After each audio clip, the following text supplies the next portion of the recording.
take things to the next level with this modification. Prior to this point, all the tips, tricks, and tweaks that I've shared with you can help you maximize the effects of ketosis. They will help you flip the script from using blood sugar as your main energy source to burning fat. You probably have already lost quite a number of pounds prior to this point. So far, so good. But if you are serious about taking things to the next level, focus on the following modifications. Please understand that these modifications are not easy. It's a good idea to master all the previous videos first. Lock them down, know them backwards and forwards, incorporate them into your lifestyle. Get used to them. Once things have gotten easy and you've totally gotten used to the previous modifications, now is the time to level up. Start to regularize your meal times. You need to start giving yourself certain rules regarding your meals. If you notice that there is a certain pattern for your hunger cycles, get them down in writing. Try to make them regular. The key here is to strike a deal with yourself. If you don't eat within these fixed regular times where you're normally hungry, you resolve not to eat at all until the next period. This is a big break for a lot of people. But once you get over this hump, the fat seriously just melts off. It's unbelievable because you reduce your calorie intake quite a bit. And the best part is that once you get used to this, you don't even miss those calories.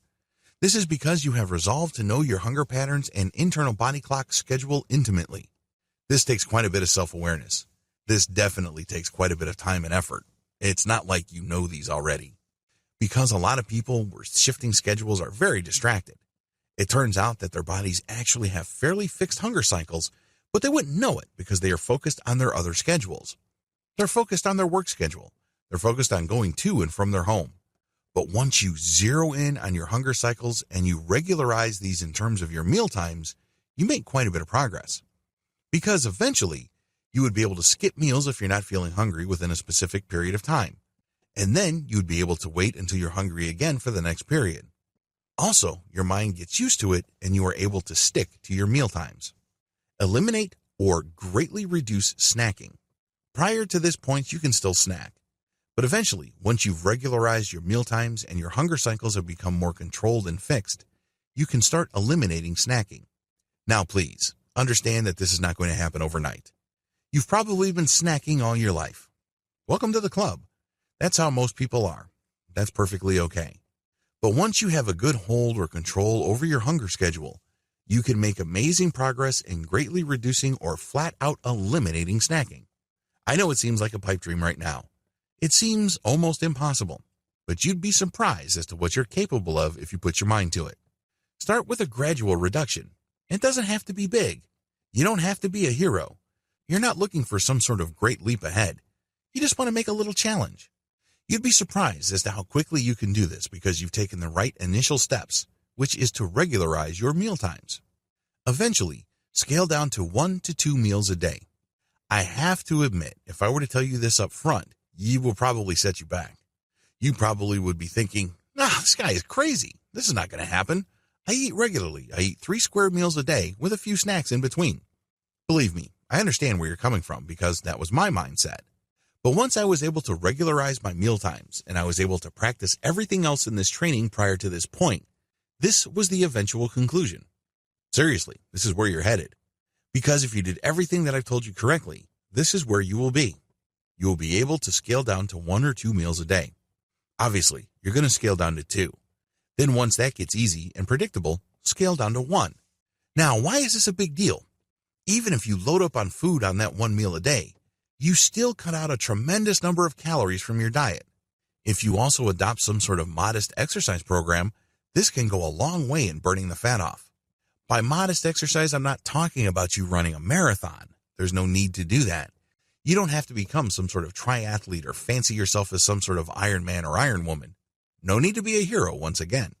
You can just walk around the block, or you can bike around. It doesn't matter.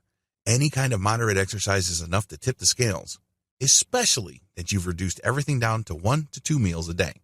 Scale down to 1 meal a day. In this section, I want to make it clear that this is not you going down to 1 meal every once in a while. This is not you going down to 1 meal a day 3 times a week. Instead, this is you scaling down to 1 meal a day as an iron rule. Now, this might seem a bit hard, and it is for a lot of people, but if you followed all the above steps, it's easier to get to this point than you can imagine. You've laid the groundwork, so making the transition is not really as abrupt and as hard as you think. What's important here is that when you decide to eat only once a day, it has to be a commitment. The deal is this: you choose to eat only within a certain time window. This is called intermittent fasting paired with a keto diet. When you make this deal with yourself, this means that if you go past the window, you're going to skip the meal. You wait until the next day. That may seem harsh, but when I started this, I was shocked at how easy it was because I would go by a whole day forgetting that I actually did not eat anything for the whole day. That's how natural it felt once you reach that point. That's the secret to intermittent fasting. It's a commitment to eat within a certain time frame. You need to be on the same page with your primary care physician. Any advice here that I give you must be run through and approved by your doctor. If you engage in any kind of fasting, make sure you talk with your doctor first. Still, when you adopt intermittent fasting, it really turbocharges your weight loss and it exaggerates the weight loss effects of the keto diet. If you can, adopt a day-to-day fasting technique. This is really taking things to the next level. With a day-to-day fasting technique, you're basically eating within a certain time window one day, then completely avoiding any food the next day, and then going back to eating.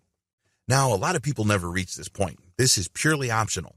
But if you want to really level things up, this is definitely a good candidate. Some people even take things to a whole other level. They would go 2 days fasting, and then 3 days eating, and then back to 2 days fasting. That may be too extreme, but it's definitely an option you should explore once you're able to pull off all the other steps described above.